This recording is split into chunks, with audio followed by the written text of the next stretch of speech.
Robin Shelp.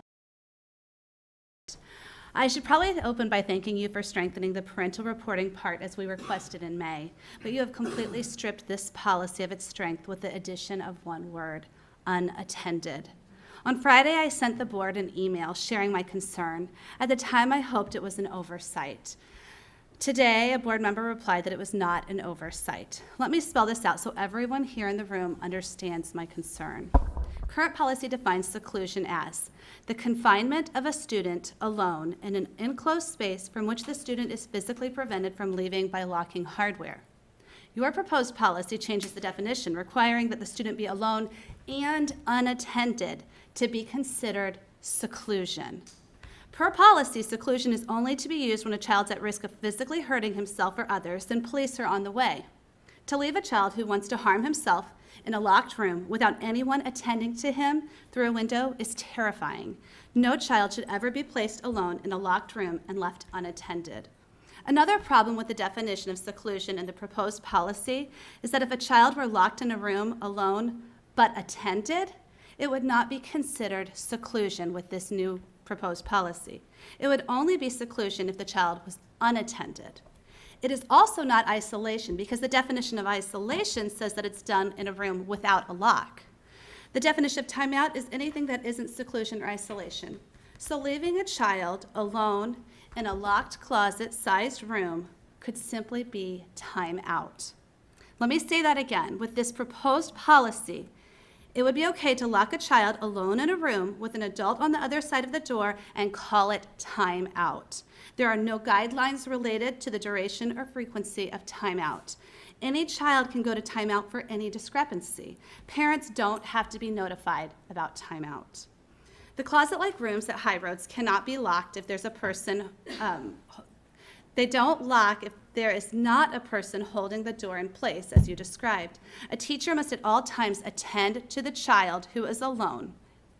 According to this proposed policy, the use of these rooms would never be considered seclusion. They would only be timeout. High Roads is not the only CPS school with these rooms. Every parent needs to take note of this possible policy change. I am very disappointed in this proposed policy. Mode has worked hard to build a relationship with CPS. You took our suggestion of strengthening the policy and used it as a platform to significantly weaken the policy. Let me be very clear. If you, and I'm not talking you collectively as a board, I'm talking about you as individuals on this board, vote for the policy with the word unattended, you are saying that you think it is okay for a child to be locked in a room alone with an adult outside the door as a form of timeout. Thank you. May I make one question? And I don't totally disagree. Right now, this is how the state law is written. Can I speak to that? Am I allowed or not? I can't give you permission. It's not my board. Yeah, I'll come back up for another 3 minutes to answer that question. So Max. that's one of the questions Yes. before you start talking, So- wait, please, wait. Don't worry, you got 3 minutes. We'll stop it. So I got your request. I thought it was today, but, Yeah. and so it was, I did. Came Friday. Came Friday. So in my question to MSBA, because it seemed that we didn't disagree with you, the response that we got was that it would conflict with how they pulled exactly what it says in state statute. And so you're still going to have your 3 minutes, so just give me a second. So it was important for us to move forward to bring, we couldn't not bring the policy forward. And so there's still opportunities for us if we wanted to. Then you can table, you can still vote on it tonight and come back and change that wording afterwards. So the board will have opportunities to do that. But what we were told at that time, and we did not have time to bring it back to policy, to bring it to everybody, to say, so I will now stop talking and you have 3 minutes. Okay. I'm So I've sorry, worked wait. closely with Representative Mackey. He is working on passing legislation to strengthen seclusion and restraint. Missouri has one of the weakest seclusion restraint laws in this country. I can agree. send you a 100-page document that says that. That is legit. Let me read where unattended came from. This is from 160.263, the statute. This is not a definition. In your policy, it's used as a definition. This says, the school discipline policy under section, the number, shall prohibit confining a student in an unattended locked space, except for an emergency situation while awaiting the arrival of law enforcement personnel. I never said alone. I said an unattended locked space. I think when this law was written, they meant alone.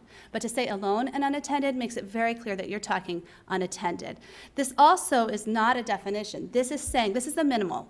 If a child is unattended in a locked space, yeah, you have to call the police. It never even says the word seclusion because our law does not define seclusion.